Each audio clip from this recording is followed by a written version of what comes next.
This was just yesterday that President Donald Trump announced the federal takeover of Washington, D.C. I did mention this briefly yesterday, so I'm not going to spend a tremendous amount of time on this, very, very little, but it is important that we hear the President of the United States, we hear it from his own lips. And so here is President Donald Trump yesterday holding this press conference on this subject. And we're here for a very serious purpose, Something's out of control, but we're going to put it in control very quickly like we did on the southern border. I'm announcing a historic action to rescue our nation's capital from crime, bloodshed, bedlam, and squalor, and worse. This is Liberation Day in D.C., and we're going to take our capital back. We're taking it back. Under the authorities vested in me as the President of the United States, I'm officially invoking Section 740 of the District of Columbia Home Rule Act. You know what that is? And placing the D.C. Metropolitan Police Department under direct federal control, and you'll be meeting the people that will be directly involved with that. Very good people, but they're tough, and they know what's happening, and they've done it before. In addition, I'm deploying the National Guard to help reestablish law, order, and public safety in Washington, D.C., and they're going to be allowed to do their job properly. And you people are victims of it, too. You know, you're reporters, and I understand a lot of you tend to be on the liberal side, but you don't want to get mugged and raped and shot and killed. And you all know people and friends of yours that happened. And so you can be anything you want, but you want to have safety in the streets. You want to be able to leave your apartment or your house where you live and feel safe and go into a store to buy a newspaper or buy something. And especially when it comes to our nation's capital, that if the United States of America is ever going to become great again, well, I state, as I always state in these episodes, then we have to get back to the foundation of God's Word. We have to get back to being righteous. We have to get back to keeping the commandments of God. We have to get back to being a moral, just, humble, courageous people. That yes, it's America first, as we Americans, but we need to understand also that America first is never America only. That we are willing to make sacrifices for the weak, for those who can't defend themselves, to rescue those in prison, to rescue the slaves, to fight for the widows and for the orphans. We take care of people. That's our blessing. That's our responsibility. That's who we are supposed to be. It's who all of God's people are supposed to be throughout the world. It's who we used to be. And so if we're ever going to get back to being great again, well, then we have to be good and godly again. But when it comes to our capital, Washington, D.C., should be this beacon of light, this beacon of hope and beauty. And yet, that's not what Washington, D.C. has been for many, many years under the rule of the Democrats. In case anyone is wondering why President Trump is doing this, here's the reason why. So in case anyone was wondering why President Trump is taking over D.C., how about this? 2024 murder rate per 100,000 people. Washington, D.C., 27.54. The next is Bogota, Colombia, where my beautiful wife is from, by the way. Okay? Bogota, Colombia, 15.1. Mexico City, 10.6. Islamabad. You get down to Lima, Ottawa, Paris, even Paris. Paris is at 1.64, which is crazy.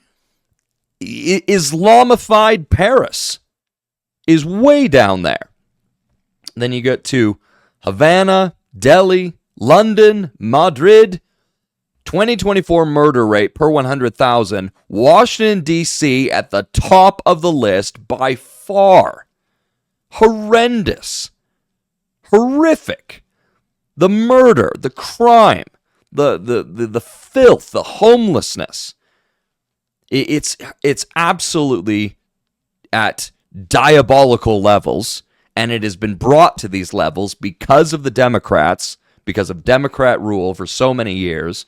And so President Trump, rightly so, is taking over. And you just watch. You just watch this number plummet. Okay? You just watch it plummet. Now, here we are.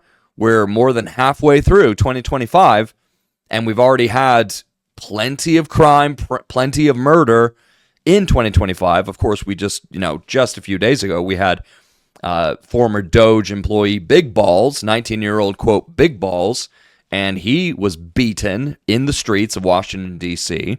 That happens regularly. These are regular occurrences. Carjackings, stabbings, beatings. This is very, very regular. Looting, rioting. And President Trump is saying enough is enough. Okay? Now, for the rest of 2025, you're going to have to break it down by month. But I just assure you this. I promise you this. That when the 2025 statistics come out next year, when the year is over and we now have the statistics, break it down by the months. You're going to have January all the way up to July as being horrendous, the levels of crime in Washington, D.C. Then you're going to have August to the rest of the year, August to December, and it's going to do this. Take a nosedive right into the ground. Crime will go down. Stealing, carjacking, murder, stabbings, all of it, all violent crime, rape, all of it will hit the floor.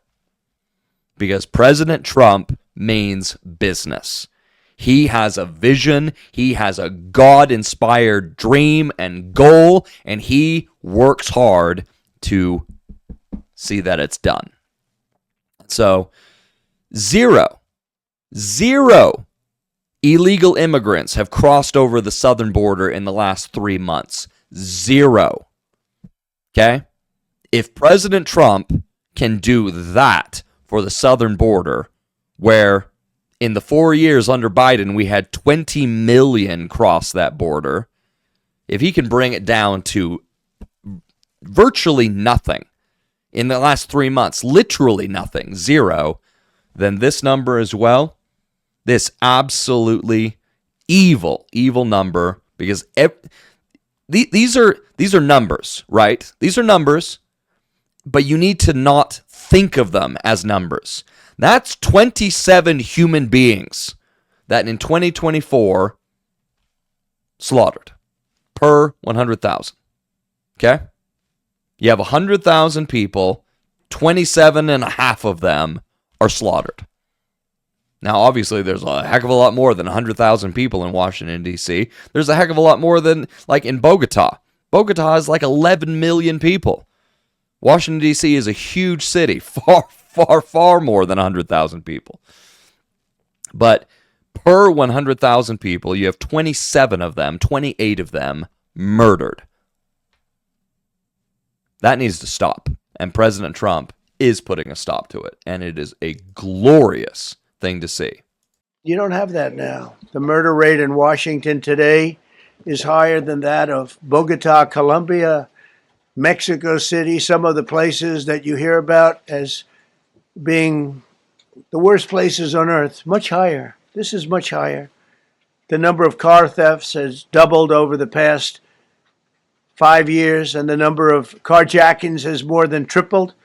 Murders in 2023 reached the highest rate probably ever. They say 25 years, but they don't know what that means because it just goes back 25 years. Can't be worse.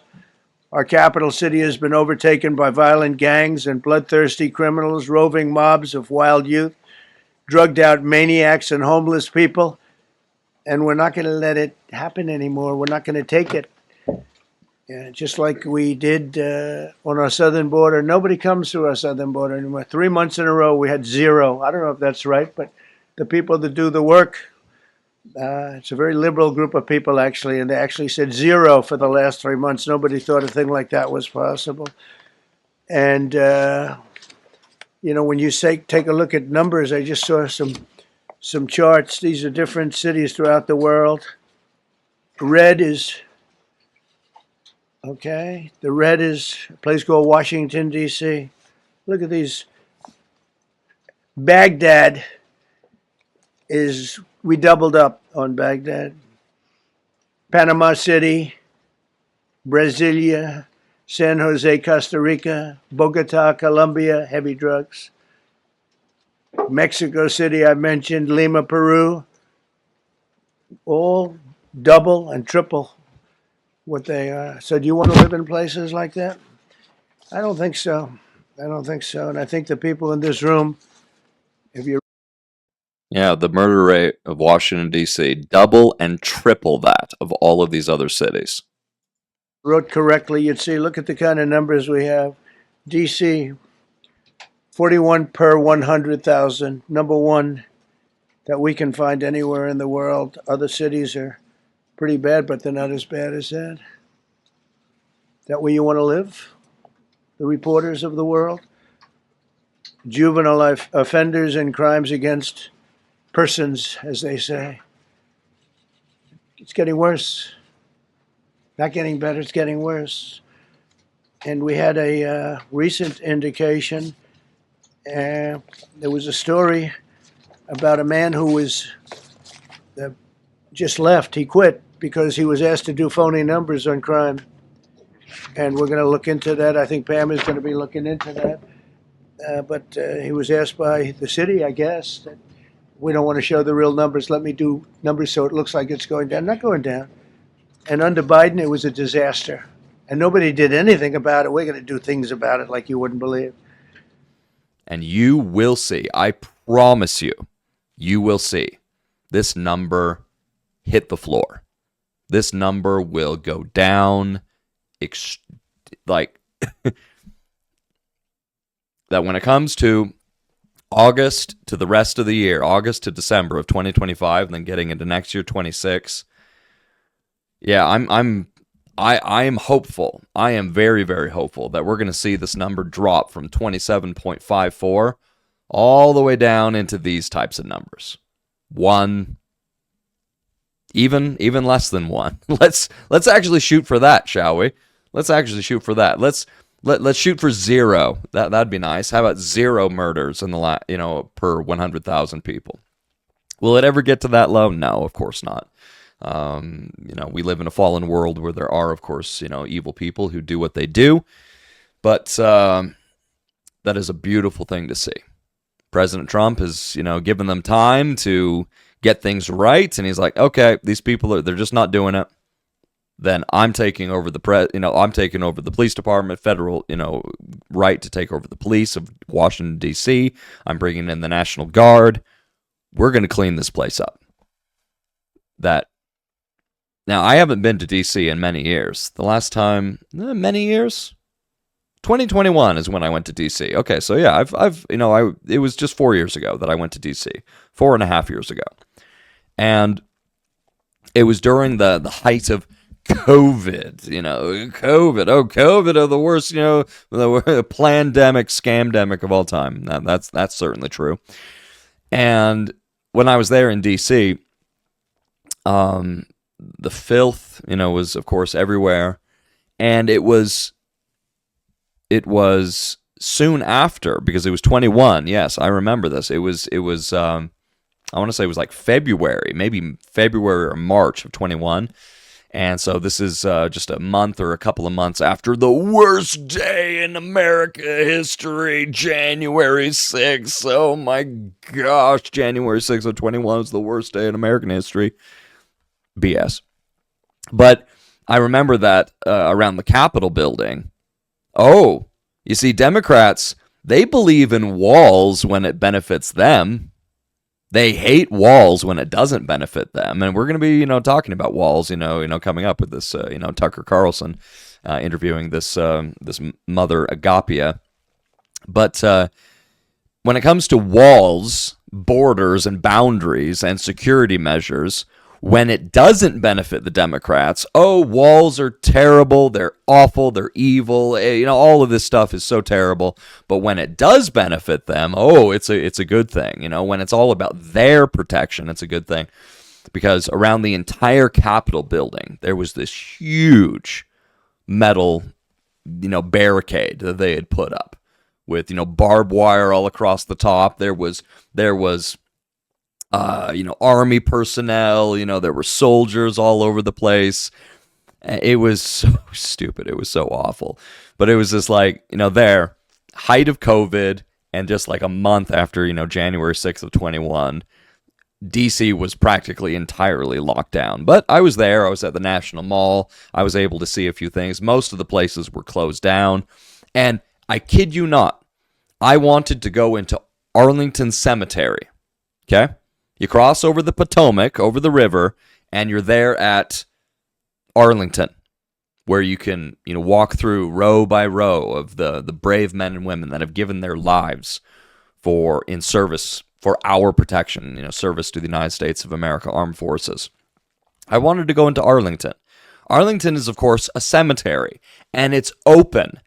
It's, outside. It's outdoors. And I kid you not, I was stopped at the gates of Arlington Cemetery, and they were demanding that I put on a mask. And they said, nope, you can't enter Arlington unless you have a mask.